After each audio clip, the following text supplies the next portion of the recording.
चेंबूर घाटलामध्ये महिला सुलभ शौचालयात एक व्यक्ती घुसला, नागरिकांनी दिला चोप। या सर्व घटनेचा सीसीटीव्ही आता आला समोर। चेंबूरमधील घाटला विलेज परिसरात असलेल्या पाटीलवाडीतील महिला सुलभ शौचालयात एक व्यक्ती घुसला। यावेळी महिलांनी आरडाओरड केली, त्यामुळे त्याने एक महिलेला मारहाण देखील केली। याचा आवाज येतात परिसरातील सर्व लोक जमली आणि या व्यक्तीला बेदम चोप देत पोलिसांच्या स्वाधीन देखील केले आहे। पोलिस घटनेचा अधिक तपास करत आहे। या सर्व घटनेचा सीसीटीव्ही देखील समोर आला आहे। या घटनेची संपूर्ण माहिती आज सोमवार दिनांक 23 डिसेंबर रोजी दुपारी 2 वाजता विभागातील महिलांनी दिली आहे।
रात्री मी बाथरूमला आलेली, बाथरूममध्ये बसायला गेली तर एक मुलगा आला। कोण होता मला नाही माहिती, पण त्यांनी काय केलं, आतमध्ये आला म्हणून मी त्याला बोलले, अरे लेडीज संडास आहे ना हे, तू कशाला येतो आतमध्ये?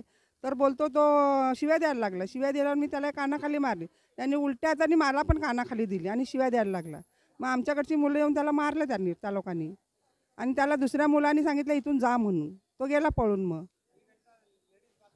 हो, लेडीज बाथरूममध्ये झाली, पण असं नाही व्हायला पाहिजेत ना, कारण मुली बाली संडासला येतात, कसं काय होणार आहे? असं सुविधा नको का कसली आम्हाला पाहिजेत ना।